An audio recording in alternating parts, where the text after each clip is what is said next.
Hello everyone, this is Satej and I'm going to take you through internal financial controls. This will be a basic overview of IFC and this will be ideal for beginners in the field of internal audit. I will take you through the basic concepts and I'll also take you through the deliverables that would be generally expected from an IFC project. Now before we begin, let us understand what internal financial controls exactly are. If we go strictly by the definition as given under the Companies Act of 2013, the term IFC means the policies and procedures adopted by the company for ensuring orderly and efficient conduct of its businesses. And this would specifically include adherence to company's policies, ensuring that the company is safeguarding its assets, ensuring that frauds and errors are prevented or detected on time, the accuracy and completeness of the accounting records as maintained by the company, and ensuring timely preparation of reliable financial information. So these are the basic concepts on which IFC or the review of internal financial controls is based upon. Internal financial controls is also known as internal controls over financial reporting. So please don't get confused by the terminology used. Now, if you look at the regulatory aspect, the directors of the company, the audit committee, the independent directors, as well as statutory auditors have been given the onus of reviewing and signing off on the internal financial controls for the company. I would also urge all of you to go through the latest ICI guidance note for internal controls or financial reporting so that you are thorough with what the regulatory requirement for IFC is. Now, I will speak on IFC more from an executional standpoint so that anyone who has been asked to conduct IFC understands what are the expectations from them while they are working on such a project. That is why it is very essential for everyone to understand what role they are playing within the IFC audit team. What exactly is the expectation of the client from the audit team, and what exactly does the engagement given to you or your firm entails. So let us first understand the flow of an IFC project. So the IFC project generally involves the designing, testing, documentation and reporting of the ICFR control. Sometimes your clients might ask you only to perform a testing of controls. Sometimes the client's expectation would be for you to first design and then test the controls.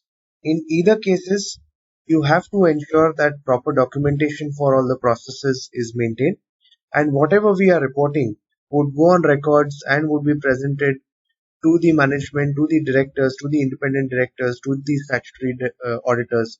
And that is the reason why we have to be very, very careful in terms of what we as auditors would be reporting for an ICFR review. Let us also try and understand what is the typical scope of work whenever a firm would be engaged to perform the review of internal financial controls.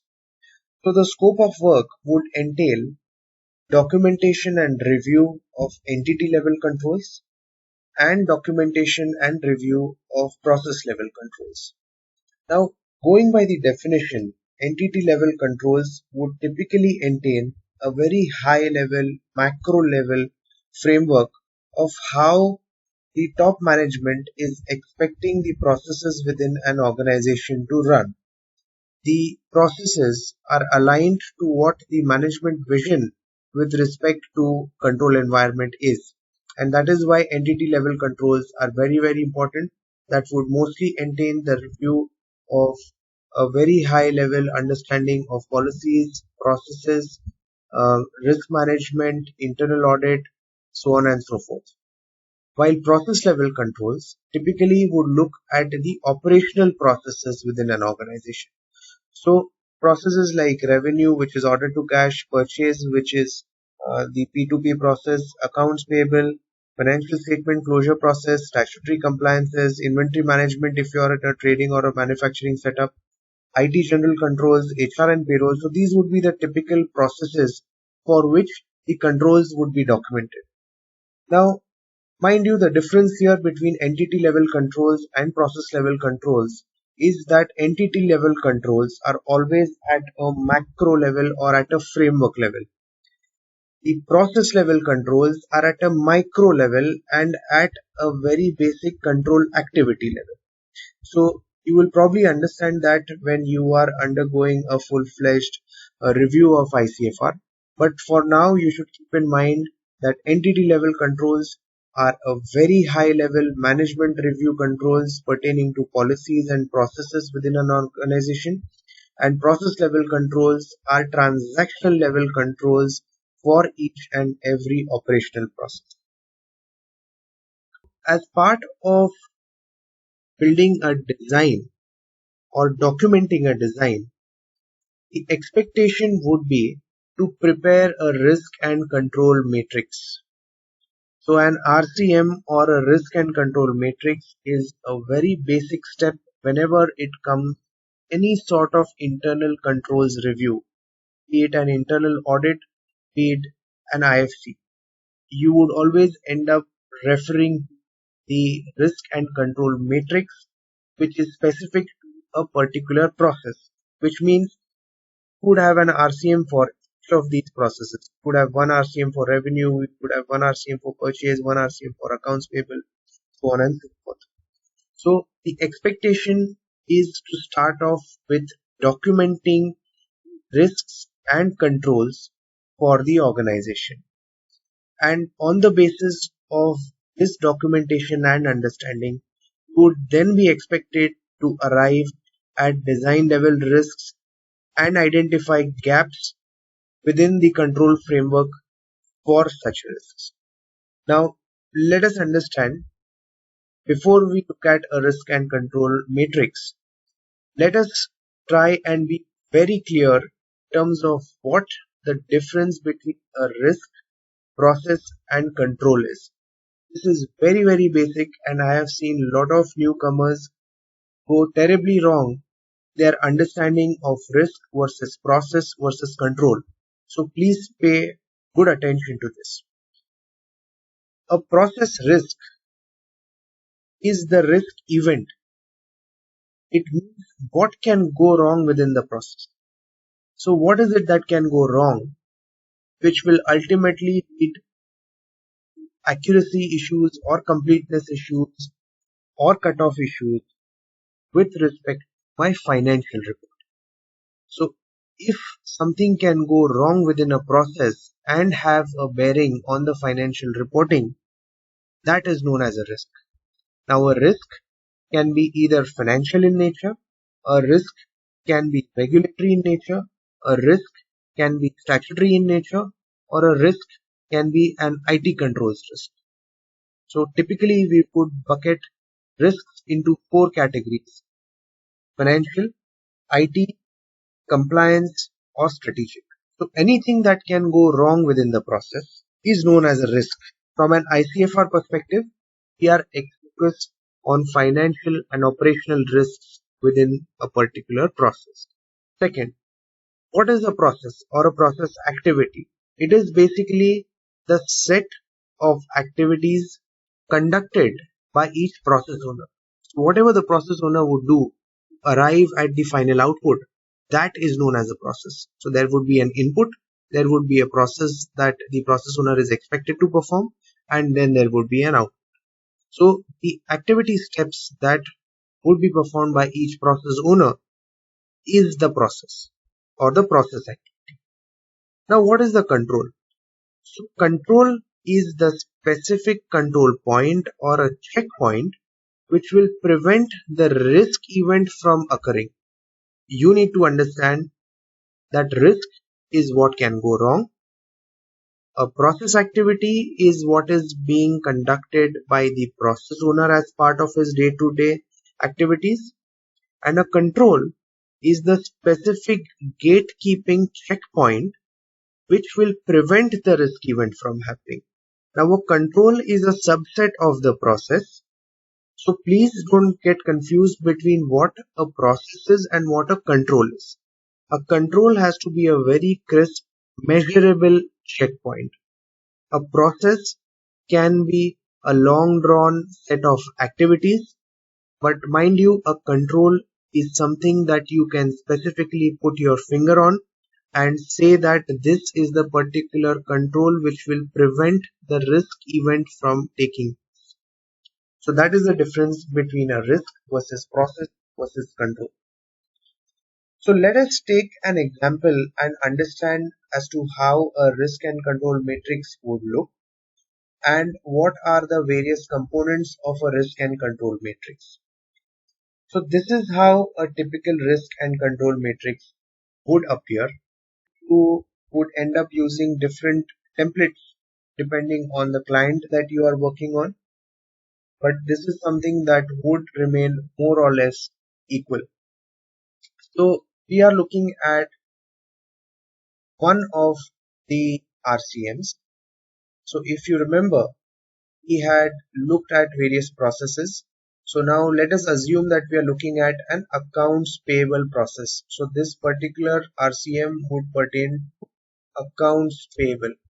Now let us see what are the various columns as part of this RCM. So we begin with major process. So which means we are talking about the various processes within the accounts payable function. So we are talking about the vendor master process. So what is the sub process? The sub process is vendor master creation here. Then we document the risk. The risk description is basically what can go wrong within this particular process. So within vendor master management process, what can go wrong is something that we need to identify. The next column is the risk heat, which means that what is the perceived risk from this risk event occurring. The next column identifies whether it is a financial control or an operational control. The next column is to identify if it is a financial risk or an operational risk. So as we had discussed earlier, there would be 4 risk buckets and we would be identifying our risks specifically from a financial and operational perspective from an ICFR standpoint. We would also document if a particular risk is a fraud risk. Now this becomes very important for a lot of companies, so it is a good to have column here. The next set of columns are basically financial reporting assertions, which means that if a particular risk event occurs, what particular financial reporting assertion would it affect? So would it affect the existence or occurrence of a transaction? Would it affect the completeness of financial reporting? Would it affect the accuracy of the transaction? Would it affect the cutoff processes from being followed? Would it affect the overall valuation or allocation? Would it affect the rights and obligations as I would have reported? Or would it affect the presentation and disclosure of financial statements? So that is why these assertions would get documented. The next would be control and the current process. Now, as we discussed earlier, process that we need to document here would be in 2 parts. We would talk about the control activity. So this is the control activity that we have documented, and the specific control has also been documented here. So let us go through one example. We are talking about the vendor master risk, which says that unauthorized creation and modification of vendor master can take place. Now, a risk is always something that is perceived. I'm not saying that for this particular organization this is happening. I'm saying this can happen. Within the vendor master management process, there is a possibility that unauthorized creation and modification of vendor master might take place. And now I am expected to document the current process by which vendor master management takes place and to document specific control which will prevent this particular risk event from occurring. So what will prevent an unauthorized creation or modification of vendor master? That is what I am expected to document as part of this particular column, which is the column P, current process. So what have we discussed with the management and what have we documented? So we've documented that the vendor master creation, modification, access in SAP is with data master executive. The vendor code cannot be created by AP team, so that indicates segregation of duties. Data master executive checks for completeness of vendor request form and documents received from user department and initiates code creation in SAP. Details are entered as per the approved VRF. So this happens with the control activity. So this is a set of activities that have been conducted. But now what is the specific gate point? What is the gatekeeper to prevent the risk event from happening? So that we have to document very specific. So the control which has been documented is such. On a monthly basis, data manager downloads log report of new vendor codes from SAP. Data manager reviews completeness of records and test checks 5 codes with approved vendor request form to ensure accuracy. So we have documented that specifically the data manager is performing a monthly activity to ensure that the code creation within SAP is accurate and is based on accurate documentation, authorized documentation, and that is the control activity. So we document the control evidence. Control evidence would be documented as part of the walkthrough process. So how are we documenting the things? They are discussed with the stakeholders. We are conducting walkthrough discussions with them during which the process owners are expected to share with us one sample walkthrough document.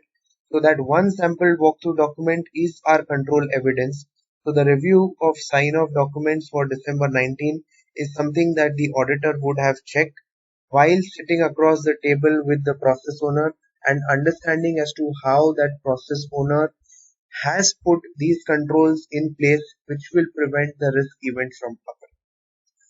So next we document the control existence. So in this case we have a control, so we've documented that control exists.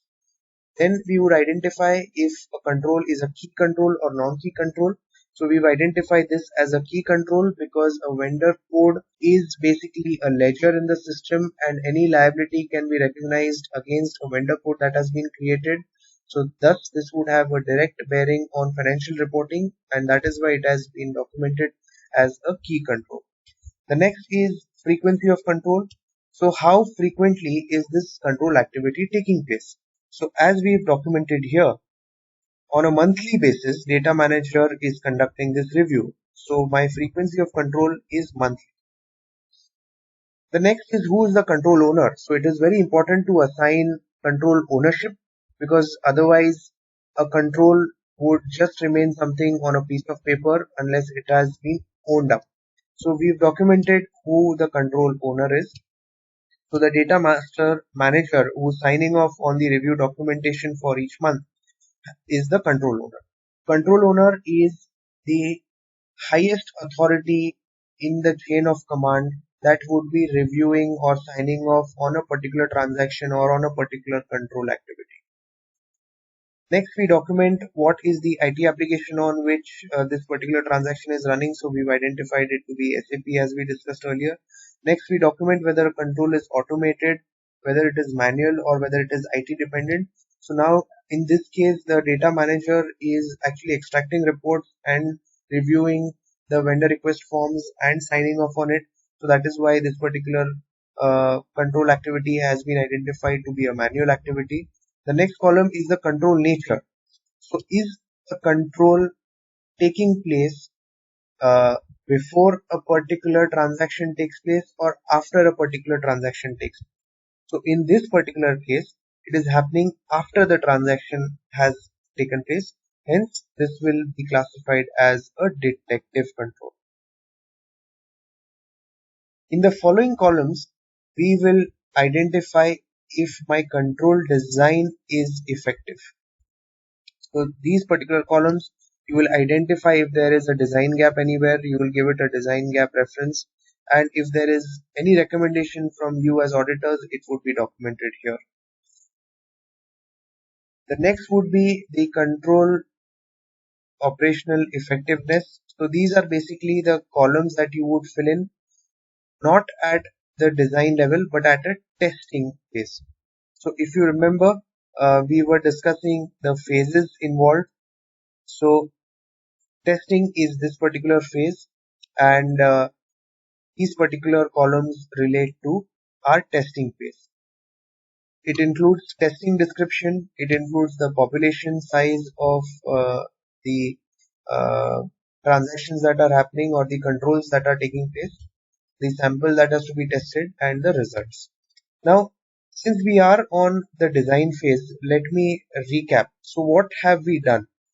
We would have circulated meeting requests to respective process owners for vendor master management at a particular organization. We would have conducted a walkthrough discussion with them, during which we would have understood the process, risk, and activities and control activities that the particular process owner is conducting as part of their particular function. Next, we've documented these risks, we've documented these particular activities as being conducted, we've documented these controls, we've documented what is the control evidence that we have taken with us, we've documented if the control exists, and we've classified that control on the basis of frequency, the basis of IT application, on the basis of the type of control, whether automated or manual, and whether preventive or detective. And lastly, we've identified if there is any particular design gap that we would foresee as auditors, and our recommendation to improvise on the current control environment if we have any. So that is basically how we are supposed to progress. Now you would go on filling up the risk descriptions, and let us look at maybe some other risks. So I have of course blacked out some of the other risks which are not relevant. So let us look at the expense processing or the invoice processing sub process that we would have. So here one of the inherent risks, as we have documented as part of the RCM, is that a duplicate invoice can be posted in the system, resulting in excess payment to vendors. So which means that you've received a particular invoice from a vendor of yours, and the risk here is that you end up posting the same invoice twice in your system, due to which a duplicate invoice or a duplicate payment can happen. So risk is what can go wrong. So this is something that can go wrong. We are not saying this has gone wrong, can go wrong anytime in the future if you do not have adequate controls. So what is the process? So the process is, if invoice with same document reference is entered in SAP, SAP will match the reference number with amount, invoice date and vendor code, and prevent the user from posting the transaction. Error message, duplicate invoice will be displayed. So unlike earlier control we discussed, where someone is extracting reports, someone is reviewing the document, someone is signing off, here you can see the difference that the system is doing something to prevent risk event from happening. So here the control is SAP matches invoice reference with amount, date and vendor code and prevents user from posting the transaction. Here I have taken a screenshot of the error obtained during walkthrough. So I will actually ask process owner to demonstrate this control in the system, on their login screen, and thereby say that this control exists. Now the only difference here being this: we've identified this as an automated control and as a preventive control. Why? Because it will prevent a duplicate invoice from being posted, and this is a fully automated control, which means that SAP configured in a manner in which it will prevent this particular risk event from happening. So that is why I have put this as an automated control. Let us look at something else. Now let us look at the third control for bank reconciliation, wherein we are saying that a payment has been made to vendor but has not been accounted. Now let us look at what is the control activity here. So the process is that bank reconciliation is performed on monthly basis by finance manager for all bank accounts. Any pending entries are reviewed and entries would be posted by first week of next month. So what is the exact control? The control is AP manager performs bank reconciliation on monthly basis. Now this is based on our walkthrough and review of bank reconciliation process for one particular sample month. Now here we have said that the control needs improvement. So why would that be? So if a particular control needs improvement, it means that we have identified some design gap here. So let us look at what a design gap is. I've taken a very simple example so that it is easy for everyone to understand. Here, what we are saying is that finance manager does not document the review and sign off documents as an evidence of this control taking. So someone has reviewed these documents, but how would this be demonstrated to an auditor who is going to be reviewing this process? You would require proper documentation for it. Now, if the finance manager has not signed off and has not archived and has not recorded any of the review processes that they claim to have conducted, then this happens to be a design gap. So the design gap is that the finance manager does not document the review and sign off documents. So what is the recommendation here that we would have made as an auditor or as a reviewer?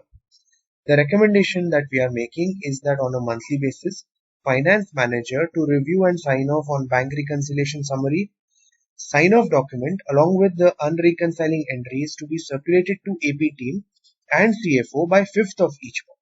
So we are giving very specific timelines. We are giving very specific checkpoints.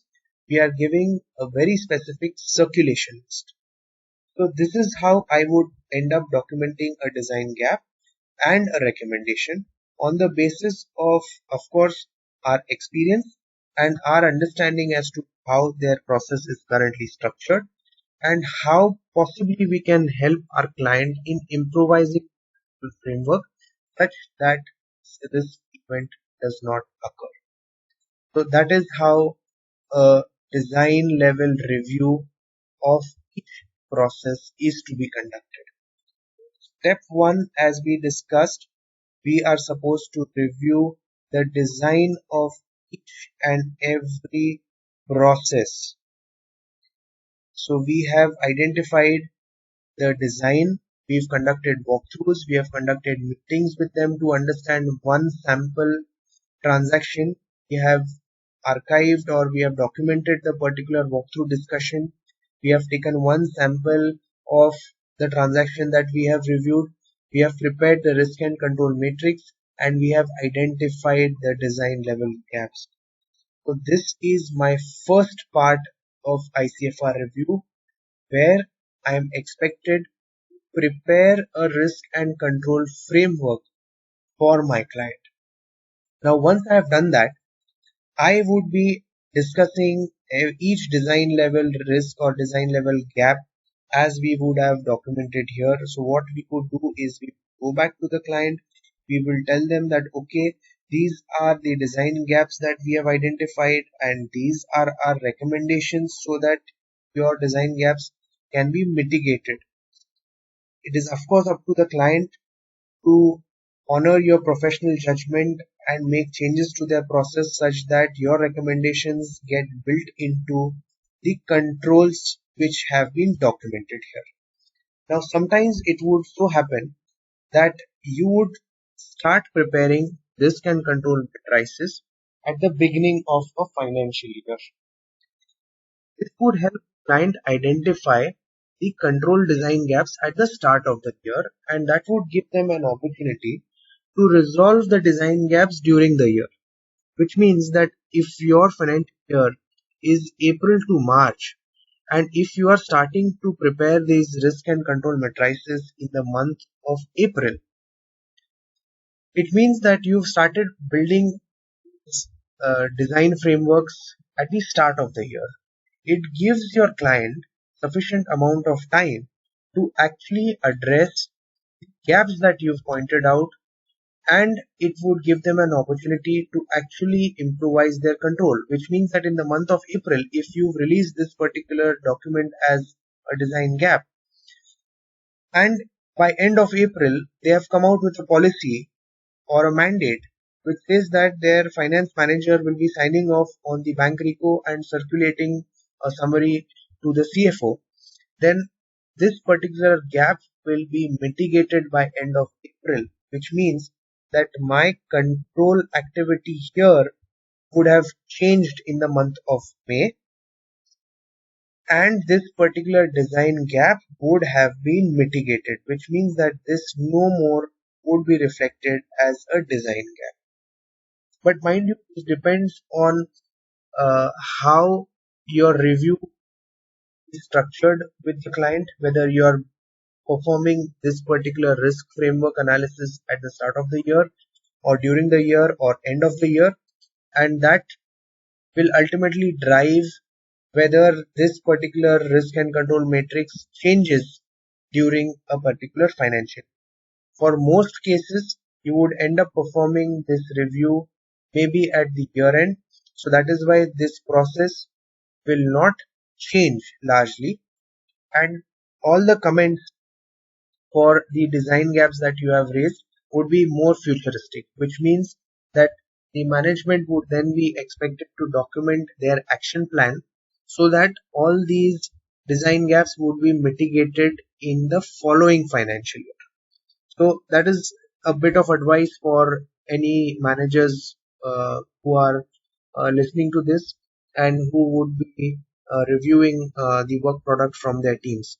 So it would sometimes happen that your risk and control matrix, which you have built at the start of the year, might undergo a change by end of the year, and by the time you are testing the controls, which would typically happen only by the end of the year. So whenever you are testing these controls, you might actually see that most of the design gaps that you had identified have now been effectively mitigated by the management, or maybe they have identified or built in compensatory controls into the process to ensure that the risk is mitigated. In that case, when you or your team comes up for testing, you might actually have to perform a risk refresh, which means that you would have to go back to the process owners and confirm that the current process as it was documented in the previous financial year or at start of the financial year is relevant by the time you are performing your testing. Because if you give it few more months, all processes evolve. There are changes in the structure of an organization. There might be changes to the process owners at an organization, and that is how your control and activity might have changed.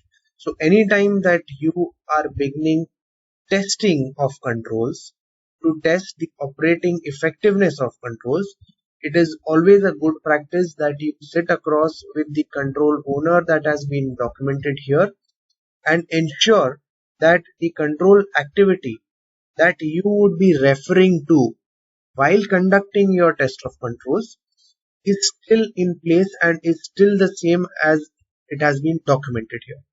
So that is a small word of advice, because otherwise if you start testing something and if you realize that the controls have changed or evolved over the year, you would be wasting a lot of time actually repairing your testing templates, and that is not a position that you would want to be.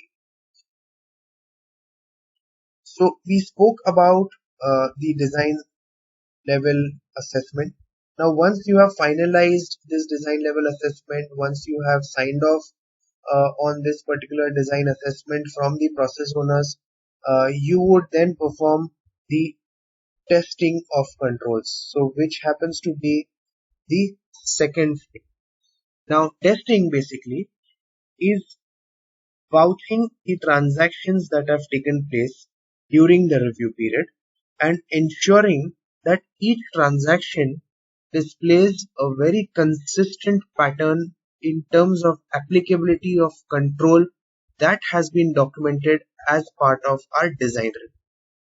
At the time of walkthrough or at the time of discussion of one sample transaction, while you were documenting the risk and control matrix, you were shown a particular policy or you were shown a particular method of control.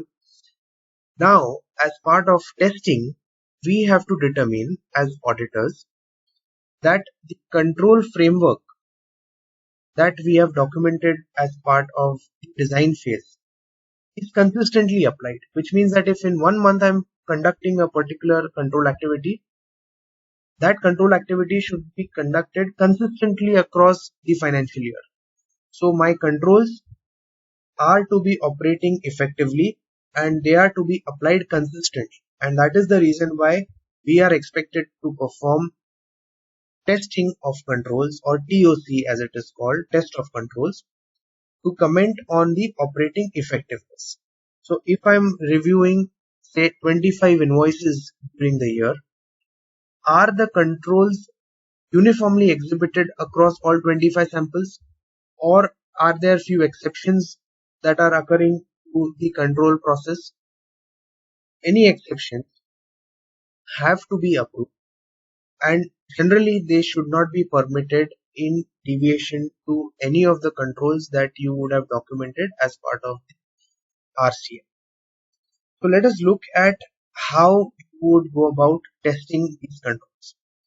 So number one, you would have to select a sample for testing of controls. It is not expected that you would perform 100% vouching. It is always sample based, and the sampling criteria has been given as part of the ICI guidance that we discussed earlier. So please refer to the most updated ICI guidance note on the sample selection criteria. Now, your sample selection depends on two factors. Number one, the frequency of control, and number two, population size. So what does that mean? Now let us take an example of bank reconciliation as a control. Now if a particular organization performs bank reconciliation on a monthly basis, that means that the frequency is monthly. So my total population, which means that in the entire financial year, how many times would I have conducted this particular control activity? So if I'm doing something on a monthly basis, in a year I would have done it for 12 number of times. Now imagine I have 3 bank accounts. So I am performing bank reconciliation for 3 bank accounts on a monthly basis for 12 months. So now my population size here is not 12, but 12 into 3 bank accounts. So 36 bank reconciliations have been performed and reviewed during one particular year. So my population size is 36.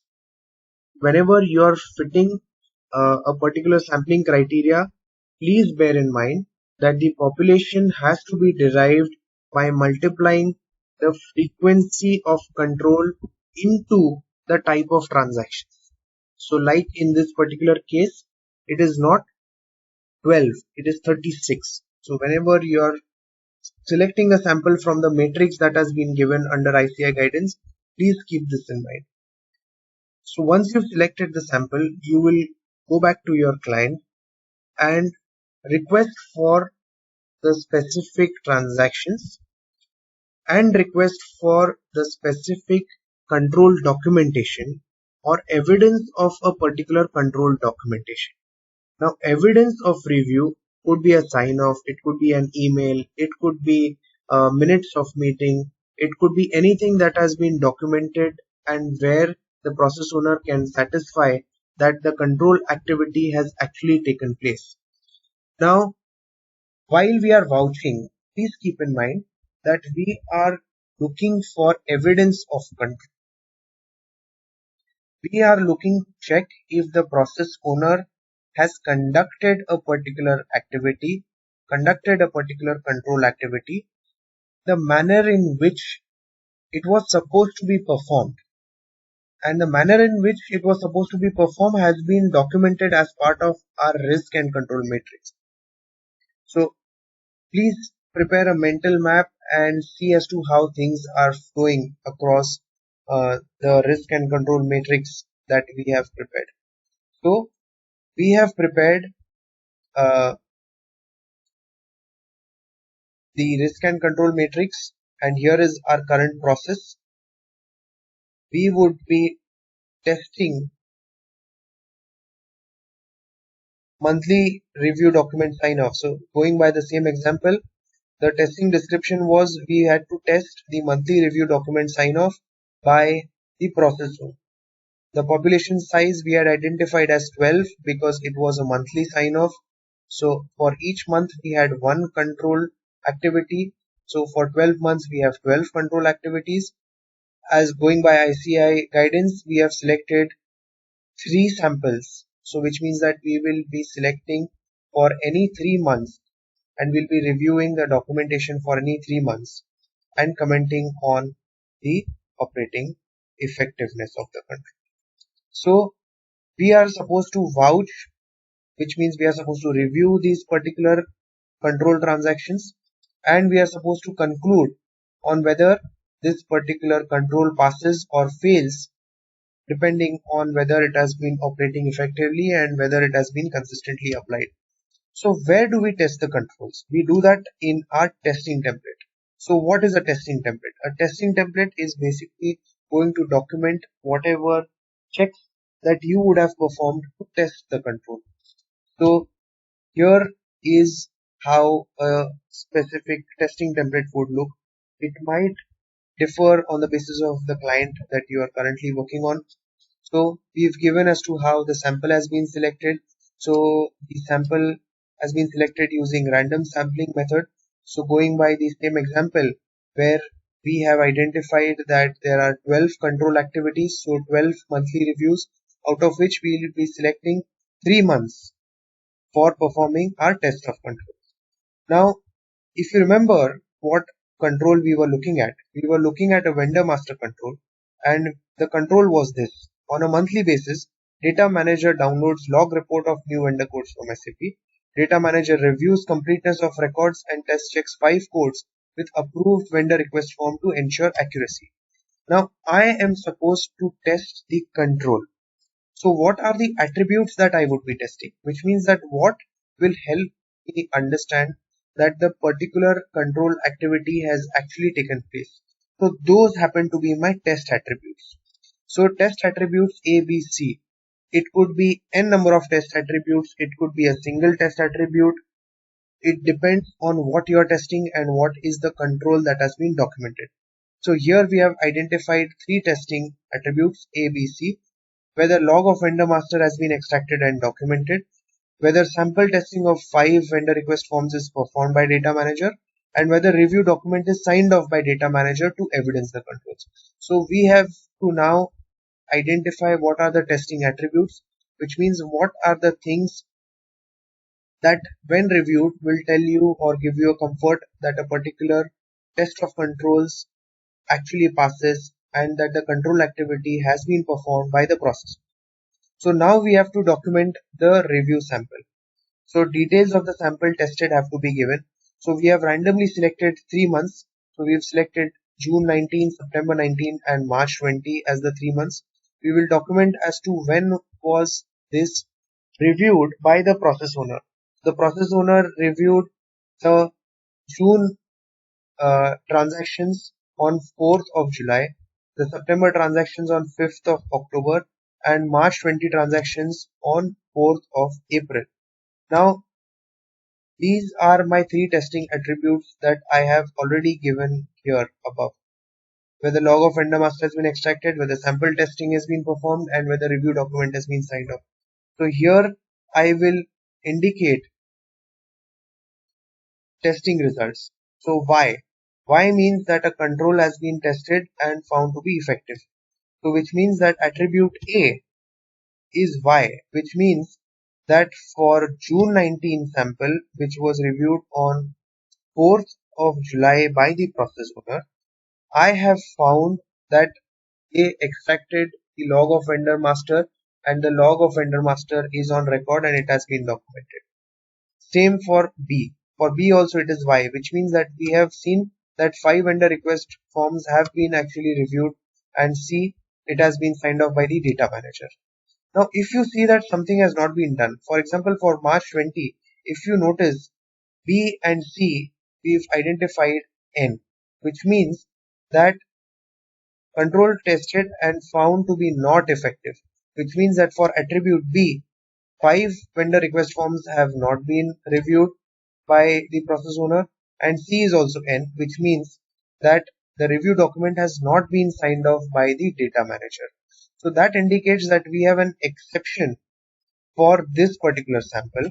So the sample for March 20 has been found as an exception, while the other two samples have passed our review criteria. So on this basis, we are supposed to give an overall conclusion for this particular control number. So this particular control number AP01 comes from this particular control number column. So this is the referencing that we are talking of. Now here we've identified this control to be ineffective. Why? Because one of the three samples tested has failed. It means that the control as it was documented is not found to be consistently applied across all the transactions, and that is the reason why we are failing this control. Now this particular testing template would have to be reviewed by a particular team member and prepared by a particular team member. So suppose uh, any analyst is probably preparing this, then the team manager has to be reviewing this and putting their initials here and confirming the date on which this was prepared and confirming the date on which this was reviewed. So this is one testing template for one control as part of the entire accounts payable RCM. So if this RCM has roughly 20 controls, then you could end up having 20 testing templates in general. So how would I document this testing? I have documented that a testing of monthly review document and sign off has been performed. Population size was 12. The number of samples that have been tested are 3. And we have failed this particular control. And where do we reference the particular testing template? Here it is. I have referenced TT underscore AP underscore 01, which was basically this testing template, so that whenever any third party has to review our testing documentation, so if a statutory auditor is going to pick up this document and review this particular risk and control matrix along with the testing that has been performed by us as auditors, then they would refer to this working paper, and you would need to also either embed these particular documents. So whatever documents that you have seen as part of these three samples, you would either have to maintain a hard copy file for it or maintain a soft copy file and maintain the documents that you would have seen for attribute ABC in that file and cross-reference it to that file. So please remember, documentation is as important as completing the testing template and giving it an overall conclusion. So you need to maintain the specific working papers in a proper file, archive them and reference them adequately to the testing template, and the testing template has to be referenced to the control number. The control number has to be referenced to the RCM. So that is how the whole chain works. Now, just to get a quick recap, what have we done?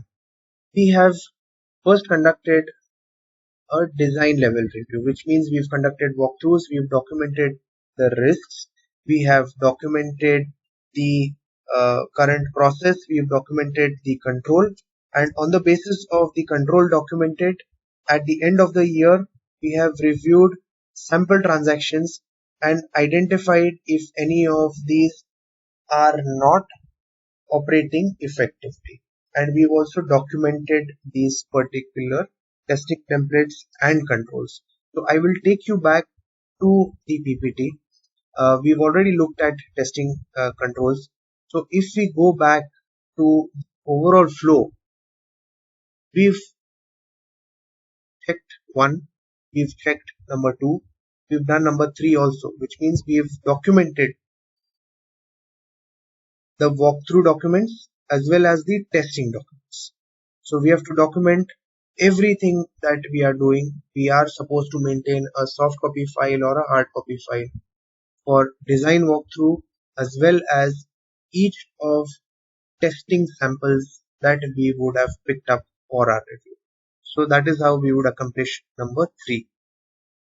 Now let us come to number 4. So whatever we've done in 1, 2 and 3 has to be summarized as part of number 4. So that again begins by summarizing the risk and control matrix. So let me show you how various RCMs would get consolidated. So if you remember, we are looking at process level controls, which means that we would be looking at each of these processes individually: revenue, purchase, accounts payable, financial statement closure, etc. Each of these would have their own risk and control matrix. Each risk and control matrix would have multiple risks identified and would have multiple controls identified against them, and we would have performed testing of those controls. So that is exactly what we have done. Now the expectation is to summarize this particular RCM into one table, and this is how that would take place. So you would have to summarize all the process level controls into one table by identifying what are the risks you have enumerated, what are the total controls that you have noted, giving a split of controls, how many were detective controls, how many were preventive controls. Might also choose to give how many were IT dependent, how many were IT controls, how many were manual controls, and then you would end up giving the conclusion or the outcome of this particular review. The outcome of this review is to tell the client if there are any design gaps or have my controls failed as part of testing. So that is wherein we have shown design gaps, column G, and test of controls failed in column H. So if we look at the same RCM for the ease of discussion, we had discussed earlier how for risk number 20, we had identified a particular design gap which said that the finance manager does not document the review and sign off. So there was, let us assume that this was the one design gap that we noted as part of the accounts payable process. We will document this here. So this one, I hope you are able to see me. This one design improvement is from the design gaps that we have reviewed for the accounts payable area. Now, let us come to the test of control failures. So, as we had seen with AP01, we had failed this particular control. Why? Because out of 3, 2 had passed, but 1 sample had failed. So, we have one control that's failed on operational effectiveness parameters, and this one control we have identified here in column H.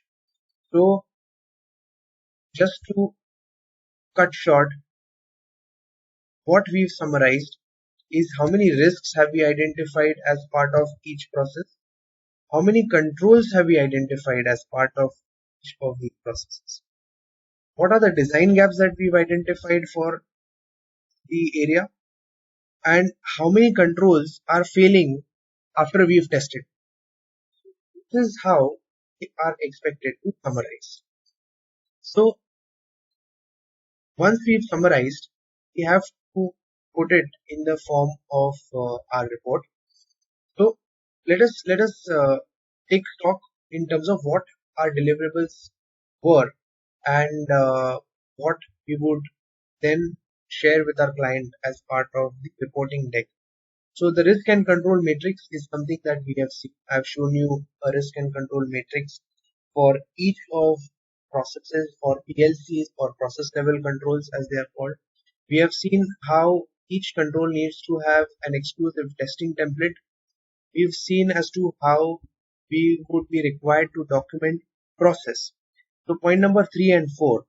So whenever you are understanding a particular process, you would document that in terms of a Word doc, and this would be known as a process narrative. This would be a descriptive way of writing down what are the various activities that a process owner would conduct. It would be a pretty detailed document. This is not a manual. This is not an SOP. It lies somewhere in middle, which means that the reader should get a perspective in terms of how a particular process is flowing. And number 2, what are the specific controls particular activity. So in most cases, the control numbers that we have assigned as part of risk and control matrix would be cross-referenced to the process narrative as well as the process flowchart.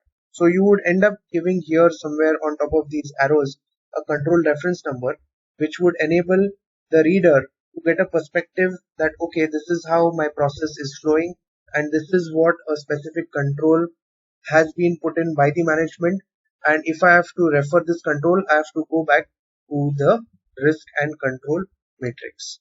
So the risk and control matrix happens to be a very basic requirement for this activity. So process narratives and process flowcharts, again, an inherent part of the overall deliverable of an IFC project. The last part, of course, is IFC report. So the report is addressed typically to the board of directors of a company. I will show you a template of how a report looks. A report can be in different formats. It can be in the form of a PPT if you are going to be presenting it, or if it is to be filed and recorded and put on record for the reference of either the stat auditors or the independent directors or directors of the company, then you would typically have a report which looks like this. So you would print it out on a letterhead, you would address it to the board of directors, you would give what is the regulatory requirement that you are complying with. You would give a perspective in terms of the entity level controls, process level controls, and testing that you have performed. You would give a brief on your approach and methodology. You would identify what are the specific process level controls or the areas that you have covered. And whenever you are giving a summary, you would give a summary of the entity level controls. So we of course did not get into the details of entity level controls, but this is something, this is how an entity level control summary would look. So we have commented on the org structure, the risk management and internal audit structure, the policies, the authority matrices, the SOP and policy framework, and if we found that something is adequate, we have noted that as adequate. If we feel that an improvement is needed, we have noted that as well. Then we would give a snapshot of the process level controls. So you would remember how on the basis of the RCM, we have summarized a table which gives us a snapshot of the total risks, controls, design improvements, and TOC failures. We have put exactly the same control table here. We will document this and give an overall picture in terms of what are the total design improvements, what are the total operating effectiveness gaps. So at a grand total level, what we are saying is that out of 130 risks, we have identified that the company has 130 controls against them, and only in 6 cases we have found a design gap, and only in 3 controls we have found the control to be not working effectively. So as a conclusion, we have given that based upon agreed procedures and review processes, we have given our conclusion that the internal control or financial reporting in the company is generally adequate, and areas of improvement have also been shared with the management who are taking necessary action plan for the ICFR, and that would be signed off by the partner of your firm. So this is how typical ICFR report would look. It would of course depend from company to company and firm to firm. So this is how an overall IFC project would flow, and this is the expectation of a firm, of your clients when it comes to IFC project. So just to recap, an IFC project is documenting the risk and control processes at an organization. After documentation, we are going to be testing the controls. After testing the controls, we are going to present them to the management and give our comments and conclude on the control adequacy of ICFR, which means that we are assuring the directors, we are assuring the statutory auditors, we are assuring the independent directors that we have tested the internal control framework at the company, and we have noted that there are no design gaps or limited design gaps, and we have noted that the controls are operating effectively or not operating effectively, and on that basis, we would provide our conclusion as auditors for internal financial controls. I will quickly touch upon how an IFC project is different from an IA project. So what is the difference between internal audit and internal financial controls?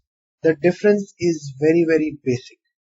The difference is, as part of IFC project, you are expected to first document the risks and controls and then test them along with process narratives, process flowcharts, and a give a report to the client which summarizes the overall control framework and the outcome of testing. While in an internal audit project, you are expected to review the strategy, the financial obligations, the operating processes.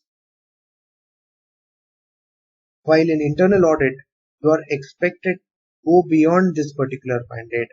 You are expected to go beyond the basic requirement of IFC. So IFC is at a framework level and internal audit is at a more holistic level.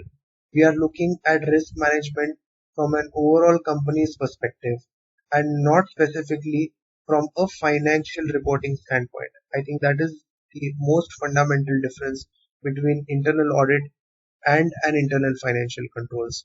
Number two, from an internal financial controls project, the expectation is for us to derive if consistently all controls are being applied. But in an internal audit project, an exception is an exception, and you are looking to find additional risks within a particular process that you are reviewing. So an internal audit project involves lot of data crunching, it involves data analysis, it involves review of uh, numbers, it involves review of whether the transaction has been taking place properly as per the policies that have been defined. While at an IFC level, you have to check whether the controls have been applied by the controller. We are not expected to execute that control, which means as part of internal audit, I might be expected to actually perform bank reconciliation, actually look at the unreconciled amounts, go back and check what are the reasons for those amounts for being unreconciled, go back and check as to what the implication of that unreconciled amount could be, go back and check if there could be a possible fraudulent aspect to it, go back and check as to how long ago in history this problem had come through, go back and check as to what would be the overall impact on the financials and overall impact on the particular function or the operations of that function, or how that would have affected the decision making capability of the management because of that particular control lapse. But IFC, I am not expected to perform a RICO. I am not expected to review the reconciling items. I am not expected to go back and engage with the management in the level of discussion that I would probably engage as part of internal audit. So for IFC, the mandate is clear. I am specifically testing the controls. I am not performing the controls. Just to give you another example, I am not expected to go back and check if the vendor master form, as we had discussed in the earlier example, I am not expected to go back and check if my vendor master is complete or not. If there are 1,000 vendors and if there are 500 vendors for whom the bank details have not been updated in the master, the expectation from IFC is not to bring out that. The expectation from IFC is to ensure that the process owner is conducting a review activity such that the process owner will come out with this deviation. Internal audit, you are actually crunching numbers and trying to arrive at what are the lapses. So internal auditor will go extract the vendor master from the system, review the vendor master, check as to how many entries are missing, how many bank accounts have not been updated, and report that as part of internal audit.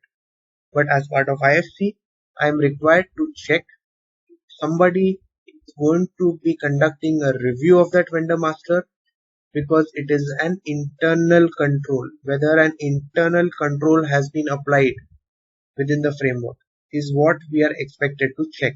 Unlike internal audit, where we are actually expected to dig deep, look at various sets of data, and then present a particular risk event or a particular lapse to the management. I hope these examples will help you to understand a difference between IFC project and an IA project, and I hope that I have been able to give you a detailed overview in terms of how an IFC project works. Please keep in mind that you need to have a mental map of what exactly are you doing within an IFC project. So ask your manager as to where in this particular four processes have you jumped in. Are you only performing testing of controls? Are you performing only a design level assessment? Within design level assessment, are you doing only entity level controls, or are you doing process level controls, or are you doing both? Within process level controls, what are the exact processes that you are covering? That is something that you need to ask your managers or the team leaders.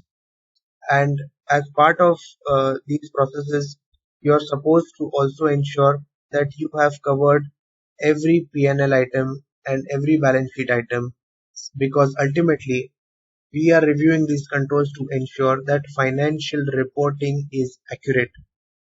That is the reason why linking of these controls with your P&L, with your balance sheet, is equally important from a completeness perspective. So this is how an overall IFC project is executed. When you work on this, we'll definitely link back to some of the thoughts that I have put as part of this tutorial, and I hope that this will help you efficiently execute the next IFC project. Thank you so much.